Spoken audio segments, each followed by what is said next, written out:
Сәлеметсіздер ме? Бүгін Google дискіда электронды портфолио жасайық. Міне Google Chrome'да ашамыз. Аккаунтпен тіркелесіз өз аккаунтыңыз арқылы. Менде мына жерде кейде сіздерде бірден ашуы мүмкін. Мына оң жақта көп нүкте кездеседі, сол жерде бірден барсаңыз болады. Менде ашпай тұр, сондықтан Google дискі деп жазамын Googleға. Каналға тіркеліп қойсаңыз, басқа да платформаларды бірінші көресіз. Егер Google дискінің ішіне міне кіремін. Google дискі фото систему деп тұр. Сол жерде создать сайт деп бірден барсаңыз болады, бірақ мына оң жағында көп нүктеге кіріп, дискі дегенге кірем мен. Өйткені телефоннан да ашуға ыңғайлы болып тұр үшін. Мына сол жағында енді плюс деген создать деп тұр ғой. Соған барамыз. Түрлі түсті сары, қызыл, көк, жасыл міне создать дегенге барамыз. Мен астына түсеміз еще дегенге. Астына қарай түсеміз. Одан кейін мына жерде Google сайт деп тұр. Сол Google сайтқа кіреміз. Google сайтты басамыз. Міне менің бет ашылды. Тарих пәнінің мұғалімі деп жазам. Жоғары жақта міне ортасына, шетіне қойсаңыздар болады. Мына жерде ашып, мына жерден размерін жөндейсіз. Одан кейін жазуды өңдесеңіз болады. Қасында тұрған В-ға қойсаңыз жирный болады.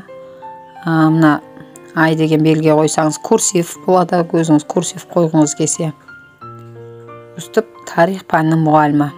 Жоғары жағында сол жағында электронды портфолио деп жазып қоямыз.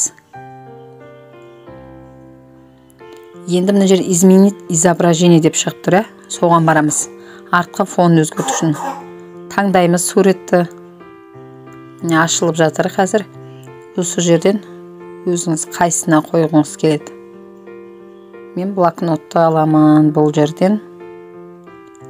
Міне көк блокнотты алдық.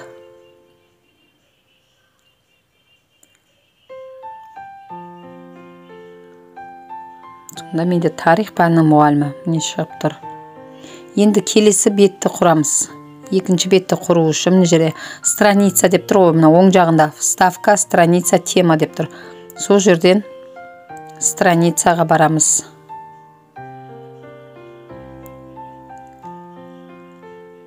Страницаға келдіңізде төмен жағында плюс деген белгі тұр. Оны баспай тұрып, міне біз басты бет деп жазып қояды екенбіз. Басты бетті құрып алдық. Енді келесі бетті ашу үшін асты жағындағы плюс батырмасын басамыз. Енді басты бетті құрып алғаннан кейін мына жерде тема дегенді бассаңыз, міне дипломат, мечта, уровень деп тұр. Осыған қарай темаңызды өзгертіп таңдасаңыз болады. Кез келгеніне түсін өзгертсеңіз болады. Міне көкті басып едім, жоғары жағында электронды портфолио көк болып тұр менде. Өстіп темадан ашып көріп өзіңіз суреттерін современный, классический деп жазуды да өзіңіз қалағаныңызға қарай өзгертіп қойып аласыз. Енді біз келесі страницаға барамыз. Сол жерден создать страницу деп шығады. Міне екінші бетке мен түйіндеме. Екінші бетіңізге түйіндеме. Жоғары жағында басты бет, түйіндеме шығып тұр. Соның әрқайсысына жеке-жеке кіріп түзей бересіз енді. Енді мен қайтадан вставкаға барамын. Түйіндеме жазу үшін. Бұл жерден бір сурет қоям, және мына таңдап алам. Суреті барды, және жазу жазатынды. Енді сурет жаққа барасыз, плюс бастырмасын басасыз. Соны алдын ала суретіңізді дайындап қою қажет. Загрузить етіп алып келеміз суретті.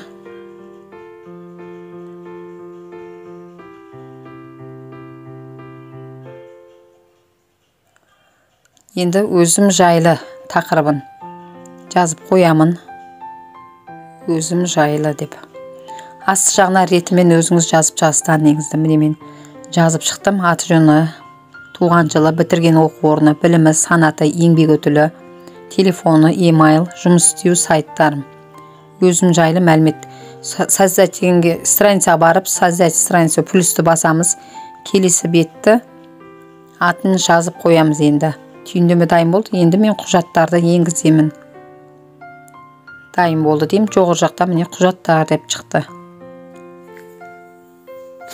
Құжаттарға барамын тағы да. Онан кейін ставкаға барамын.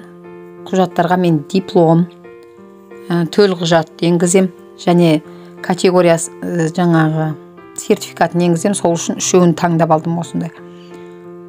Плюс батырмасын басып, дайындап қойған құжаттарымды енгіздім. Енді астына өзіңіз жазып қойсаңыз болады.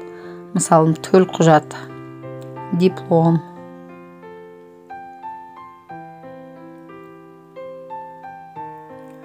куәлік, жаңа категорияның куәлігі.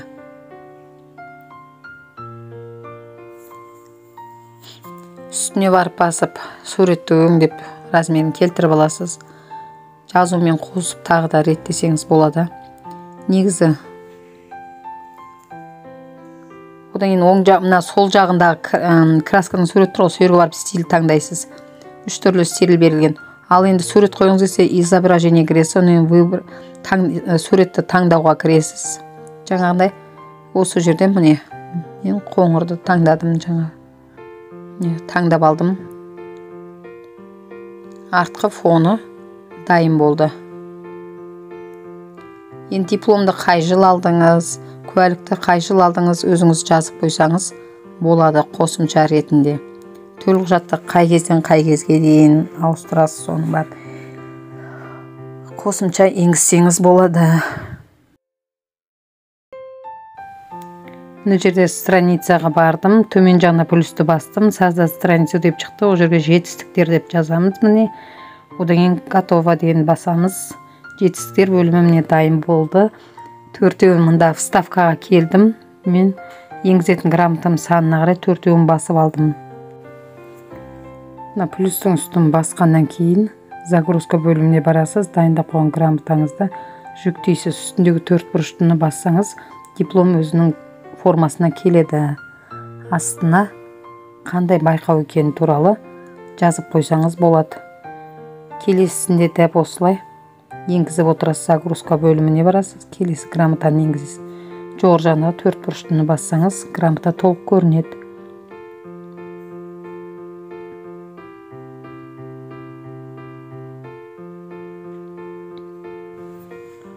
Сол жағындағы изображениені басып, артқы фонын реттеп аласыз. Келесі оқушы жетістігі. Страницаға кіріп, төменде плюс батырмасын басамыз.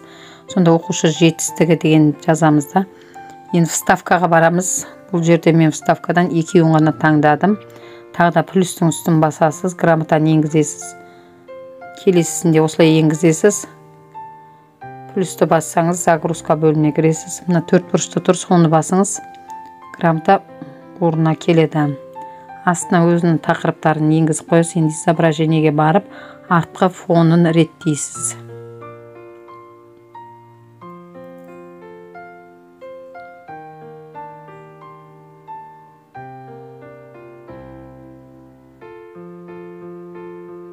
Кез келген суретті таңдап алсаңыз болады осы жерден.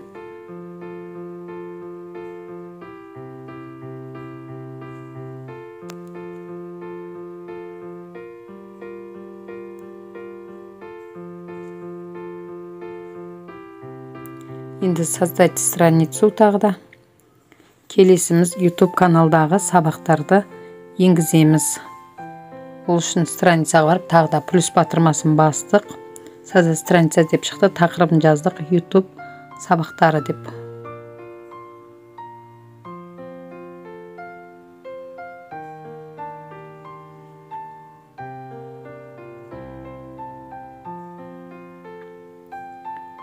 Енді бұл жерден 3 сабақты енгізсем жетеді. Вставкаға барасыз, 3 суреттің орны тұрғанын бассаңыз, осындай бет ашылады.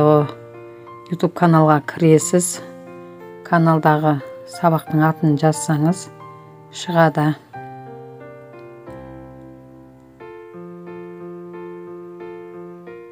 Мен өз сабағым таптым міне. Астына тақырыптарын енгізіп қойып, сыныбын енгізіп қойсаңыз болады, қай сыныптарға екенін.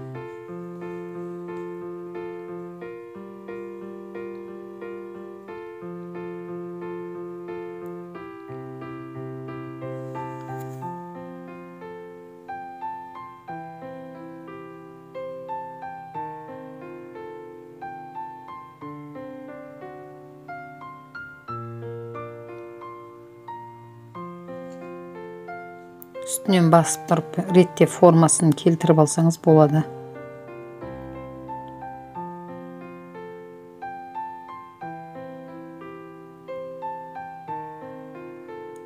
YouTube сабақтарымыз дайын болды.